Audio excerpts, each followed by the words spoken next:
ಸ್ನೇಹಿತರೆ ನಮಸ್ಕಾರ. ನಮ್ರತ ಗೌಡ ಪಡ್ಡೆ ಹುಡುಗರ ಹೃದಯವನ್ನು ಕದ್ದಂತಹ ಚೆಲುವೆ ಕಿಶೋರ್ ಜೊತೆಗೆ ಕಿಶನ್ ಜೊತೆಗೆ ಯಾವಾಗ ಸೊಂಟವನ್ನು ಬಳಕಿಸ್ತಾರೋ ಆಗೆಲ್ಲ ಪಡ್ಡೆ ಹುಡುಗರ ಹೃದಯಕ್ಕೆ ಕಿಚ್ಚನ್ನು ಹೊತ್ತಿಸುವಂತಹ ನಮ್ರತ ಸೋಷಿಯಲ್ ಮೀಡಿಯಾದಲ್ಲಿ ಸಿಕ್ಕಾಪಟ್ಟೆ ಆಕ್ಟಿರುವಂಥ ಹುಡುಗಿ. ಈಗಾಗಲೇ ಸಾಕಷ್ಟು ಧಾರಾವಾಹಿಗಳಲ್ಲಿ ನಟಿಸಿರುವಂಥ ನಮ್ರತೆಗೆ ದೊಡ್ಡದೊಂದು ಬ್ರೇಕ್ನ ಅವಶ್ಯಕತೆ ಇದೆ.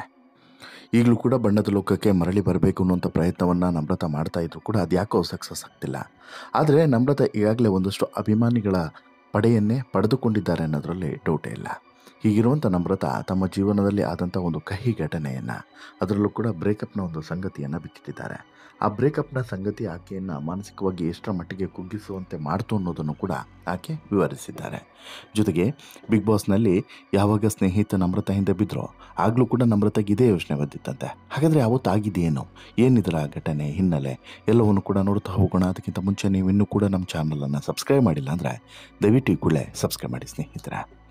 ಪ್ರೀತಿ ಅನ್ನುವಂತಹ ಪದ ಸುಂದರ ಇರಬಹುದು, ಆದರೆ ಪ್ರೀತಿ ಕೆಲವೊಮ್ಮೆ ಕಾಡುತ್ತೆ, ಕೆಲವೊಮ್ಮೆ ನೋವನ್ನು ಕೂಡ ಕೊಡುತ್ತೆ.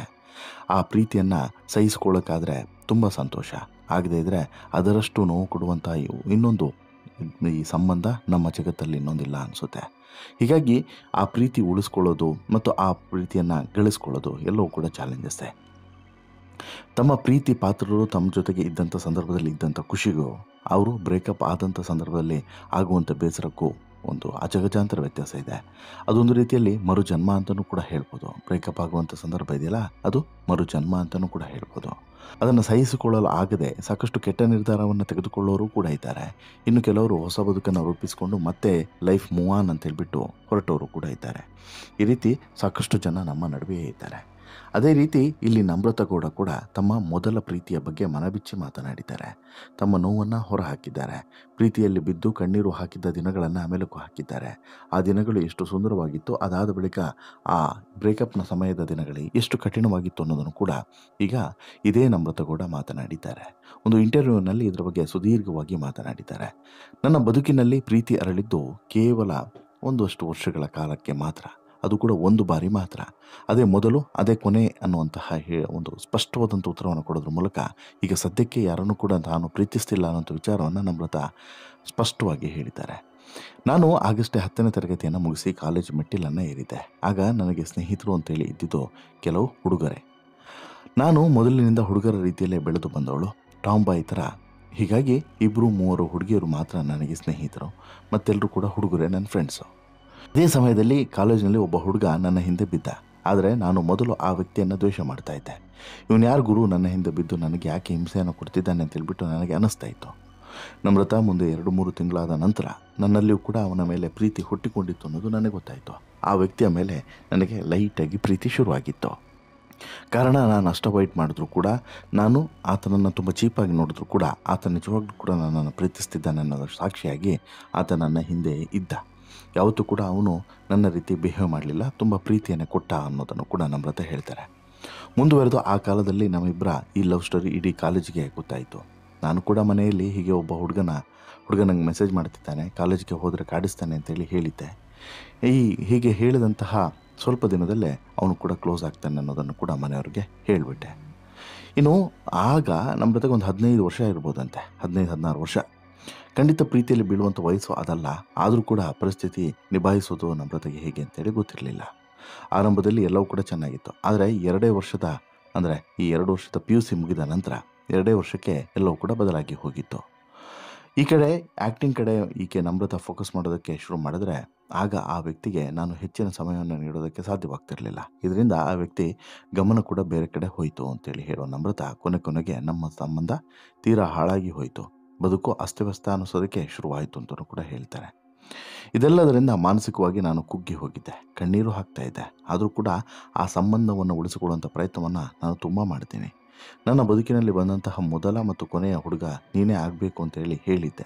ಸಂಬಂಧ ಉಳಿಸಿಕೊಳ್ಳೋದಕ್ಕೆ ಆ ವ್ಯಕ್ತಿಯ ಮೇಲೆ ಒತ್ತಡವನ್ನು ಕೂಡ ಹಾಕಿದ್ದೆ. ನೀನೇ ಬೇಕು ಅಂತ ಹೇಳ್ಬಿಟ್ಟು ನನ್ನ ಹಿಂದೆ ಬಂದು ಈಗ ಹೀಗೆ ಮಾಡ್ತಿದ್ದಾನಲ್ಲ ಅಂತೇಳಿ ನೋವನ್ನು ಅನುಭವಿಸಿದೆ. ಹೀಗೆ ಹೇಳುವಾಗ ನಮ್ರತ ಕೊನೆಗೆ ಒಂದು ದಿನ ಒಂದು ಗಟ್ಟಿಯ ನಿರ್ಧಾರವನ್ನು ತೆಗೆದುಕೊಳ್ತಾರೆ. ಒಂದು ಹಂತದಲ್ಲಿ ನನಗೆ ಸಾಕಾಯಿತು, ಬೇಡ ಅಂತೇಳ್ಬಿಟ್ಟು ನಾನು ಕೂತೇ ಬಿಟ್ಟೆ. ಇದೇ ಮೊದಲು, ಇದೇ ಕೊನೆ. ಆನಂತರ ನನಗೆ ಯಾರ ಮೇಲೂ ಕೂಡ ಪ್ರೀತಿ ಆಗಲಿಲ್ಲ ಅಂತೇಳಿ ಕೂಡ ನಮ್ರತ ಹೇಳ್ತಾರೆ. ಈಗ ಆ ವ್ಯಕ್ತಿ ಎಲ್ಲಿದ್ದಾನೆ, ಏನು ಮಾಡ್ತಿದ್ದಾನೆ, ನನಗೆ ಏನು ಕೂಡ ಗೊತ್ತಿಲ್ಲ. ಜೊತೆಗೆ ನಾನು ಅದ್ರ ಬಗ್ಗೆ ತಲೆನೂ ಕೂಡ ಕೆಡಿಸ್ಕೊಳ್ಳೋದಿಲ್ಲ.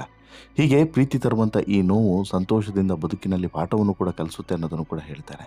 ಇದರ ಜೊತೆಗೆ ಈ ಸಲುಗೆಯನ್ನೇ ಅಂದರೆ ಯಾರ ಜೊತೆಗಾದರೂ ಸಲಿಗೆಯಲ್ಲಿದ್ದರೆ ಅದನ್ನೇ ಪ್ರೀತಿ ಅಂತಲೂ ಕೂಡ ತಿಳ್ಕೊಳ್ತಾರೆ. ಈಗ ಬಿಗ್ ಬಾಸ್ ಮನೆಯಲ್ಲೂ ಆಗಿದ್ದು ಹಾಗೆ ನೋಡಿ, ಸ್ನೇಹಿತ ಜೊತೆಗೆ ಇದ್ದಂಥ ಸಲುಗೆ ಇವರ ನಡುವೆ ಪ್ರೀತಿ ಇದೆ ಅಂತೇಳಿ ಹೇಳುವಂತೆ ಮಾಡ್ತು. ಸ್ನೇಹಿತ್ ಮತ್ತು ನಮ್ರತ ಮದುವೆ ಆಗ್ತಾರೆ ಅನ್ನುವಂಥ ಭವಿಷ್ಯವನ್ನು ಕೂಡ ಹೇಳಿದರು. ಇದಕ್ಕೆ ಪೂರಕವಾಗಿ ಸ್ನೇಹಿತ ಮನೆಯಾಚೆ ಹೋಗಬೇಕಾದಂಥ ಪರಿಸ್ಥಿತಿಯೂ ಕೂಡ ಬಂತು. ಆ ಸಂದರ್ಭದಲ್ಲಿ ನಮ್ರತ ಕಣ್ಣೀರಿಟ್ಟಿದ್ರು. ಆದರೆ ಆ ನಂತರ ಏನಾಯಿತು ಗೊತ್ತಿಲ್ಲ. ಸ್ನೇಹಿತ ಮತ್ತು ನಮ್ರತ ಸಂಬಂಧ ಮೊದಲಿನಂತೆ ಇಲ್ಲ. ಹೀಗೆ ಒಂದು ಈ ಸುದ್ದಿಗಳಿದ್ದಾವಲ್ಲ, ಆ ಸುದ್ದಿಗಳನ್ನು ಒಪ್ಪೋದು ಇಲ್ವಾ ಇದು ಸುಳ್ಳು ಅಂತೇಳಿ ಅಂದ್ಕೊಳ್ಳೋದು ಏನೂ ಕೂಡ ಗೊತ್ತಾಗೋದಿಲ್ಲ.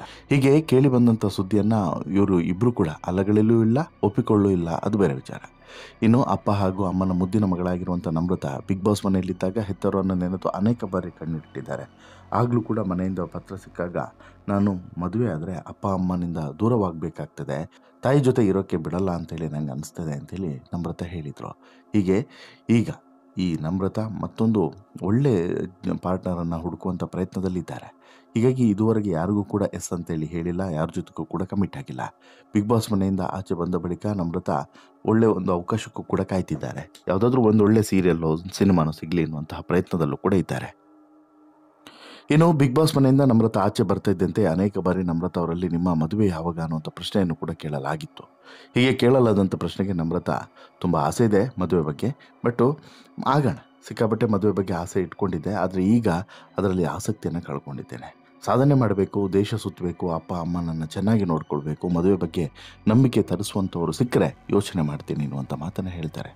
ಮತ್ತೆ ಮತ್ತೆ ಮದುವೆ ಬಗ್ಗೆ ಪ್ರಶ್ನೆ ಎದುರಾದಾಗ ಮೈಸೂರು ಅಂದರೆ ಸಿಕ್ಕಾಪಟ್ಟೆ ಇಷ್ಟ, ಮೈಸೂರಿನಲ್ಲೇ ಅಪ್ಪ ಅಮ್ಮನ ಜೊತೆಗೆ ಮುಂದೊಂದು ದಿನ ನೆಲೆಯೂರುವಂಥ ಕನಸಿದೆ ಅಂತಲೂ ಕೂಡ ಹೇಳ್ಕೊಂಡಿದ್ದಾರೆ. ನಮ್ರತ ಮದುವೆ ಆಗುವಂಥ ಹುಡುಗ ಅಪ್ಪಡ ಕನ್ನಡದವನೇ ಆಗಿರಬೇಕಂತೆ. ಮದುವೆ ಆಗುವಂಥ ಹುಡುಗ ಅವಿಭಕ್ತ ಕುಟುಂಬದವನು ಆಗಿದ್ದರೆ ಇನ್ನೂ ಒಳ್ಳೆಯದಂತೆ.